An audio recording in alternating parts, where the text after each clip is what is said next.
Bon dia, bona tarda, bona nit. Per mi és bona tarda, s'està ponent el sol, fa un dia preciós, realment ha sigut un regal.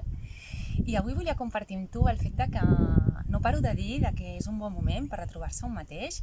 Per retrobar-se un mateix i conèixer més un mateix no cal fer ioga, només és el fet d'estar més atent cada dia, sinó una bona manera de poder-ho fer és poder fer com un diari, agafar una llibreta, un paper, el que sigui, cada dia, escriure una mica com ha sigut el teu dia. I no tan sols he fet això, he fet l'altre, sinó com et sents.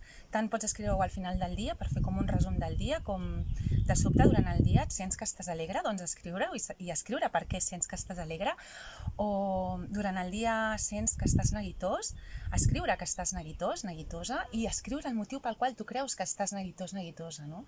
Llavors, a mesura que van passant els dies, si et vas rellegint el que tu mateix has escrit, et vas coneixent una mica més a tu mateix, a tu mateixa, i pots anar començant a veure, ostres, fixa't, els dies que he fet això m'he sentit més alegre, els dies que he fet això altre se m'ha despertat la por, o m'he sentit més angoixat, més angoixada. Llavors és una manera d'autoconeixement i autoregulació de poder anar canviant aquests hàbits. Amb Shakti Dance es realitzen quarantenes i precisament sols fer un diari on vas escrivint cada dia després de fer aquella quarantena, sigui una comunicació celestial, sigui una sèrie d'estiraments o una classe sencera, vas escrivint les sensacions que tens durant la classe i com et sents després, no?